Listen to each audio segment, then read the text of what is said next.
Hi, it's Paul Sohn. I'm here to help you to discover and live out your unique calling.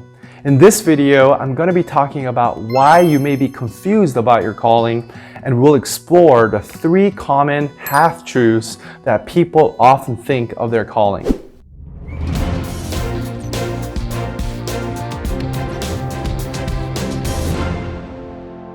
When people ask about calling, they usually mean this question: is God calling me to a particular job, profession, or work? And that's an important question because the work we do is important to God. Although Scripture seldom actually uses the word call to describe God's guidance to jobs, God does indeed call people, some people at least, to a particular work and gives people various kinds of guidance for their work. But in the Bible, the concept of calling goes deeper than any one aspect of life, including our work.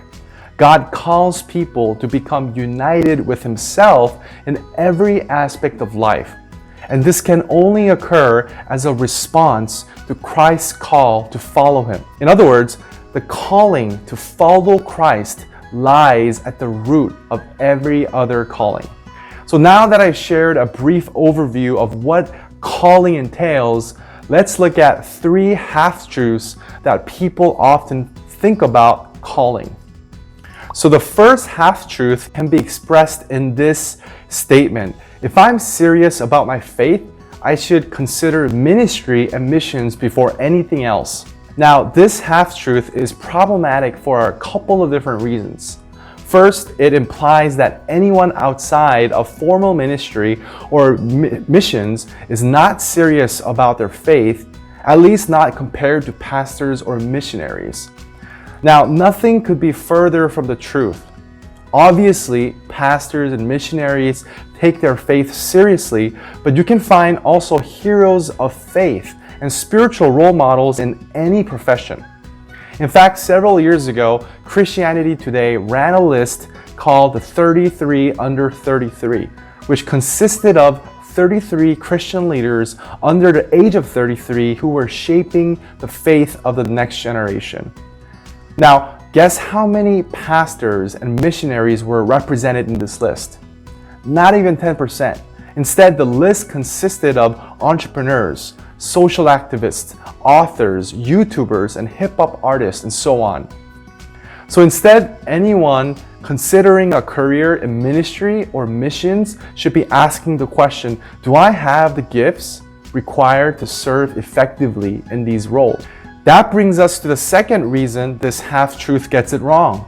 It ignores the role of gifts in discerning a calling, and God grants us different gifts, and there are different roles in which those gifts can be expressed. So our responsibility is to work alongside of others, each sharing our unique gifts collaboratively in ways that advance the common good. Frank Parsons, the father of vocational guidance, shares 3-part decision-making strategy. Now, the first step is to have a clear understanding of yourself, and this includes your aptitudes, your abilities, your interests, your ambitions, limitations, and their causes.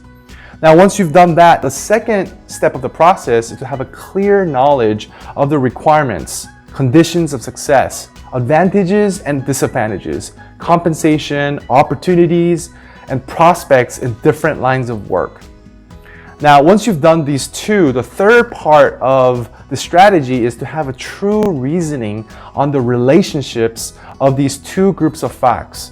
In other words, the true reasoning is where you see the person and also the environment and try to see what is the fit there. Now, the second half-truth can be expressed in this way: to discern my calling, I should pray and wait for God's direction. Now, I call this the pray and wait approach to discernment. Prayer from believers is powerful and effective, absolutely.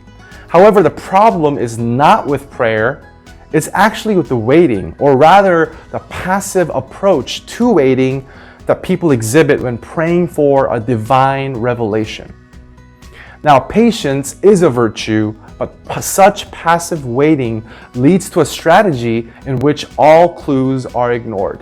Imagine a detective investigating a crime by asking God to directly reveal who had committed it without looking at the evidence.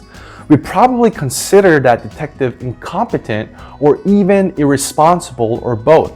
A Christian detective should pray for insight, a clear mind, a guidance in uncovering the right information, and wisdom in sorting through it. Making career choices is a lot like a detective work. It requires gathering good information about one's gifts and about your various career paths. It's envisioning different possibilities and consulting with trusted advisors and identifying possible blind spots. Now, the third half-truth could be expressed this way: if I'm not careful, I might miss my calling. I call this the bullseye approach to calling. If I make the wrong choice and miss my calling, I'll end up struggling in a career outside of God's will. Now, the million-dollar question is this: is there a single specific path that God expects you to pursue, requiring that you identify in detail before you ever set out to do anything? And the answer is no. Let's explore why.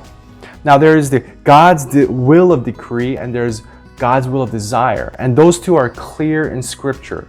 But God's will of direction is another issue. The fact that God seldom reveals a direct answer to our questions about what to do at each crossroads in our lives suggests that He grants us the freedom to make our own choices. So when you prayerfully approach the decision-making task with wisdom, you can go forward with confidence that God will fit your choices with His sovereign will. If you want to learn more about this concept, I highly recommend you the book Just Do Something by Kevin DeYoung. For most of us, there is more than one right answer. Their gifts seem to prepare them well for success and satisfaction within particular clusters of occupations rather than only within a narrow job title. You could potentially pursue any of them while still being faithful to your calling, provided that you are using your gifts to glorify God and make the world better. So instead of feeling paralyzed by the fear of getting it wrong, why not feel energized by the freedom that comes from having multiple ways to get it right? Discerning and living a calling represents an ongoing process. It's not a once and for all event. The average adult in the US holds nearly a dozen jobs between the ages 18 and 50. Many people will tell you that their callings have evolved, that what was an excellent fit at one point in time led to new opportunities that became an even better fit at another point in time, which in turn fostered new ways and new skills that eventually led to other pathways. So maybe the reason why you're confused about your calling is because you've bought into one or more of these half-truths that I shared here.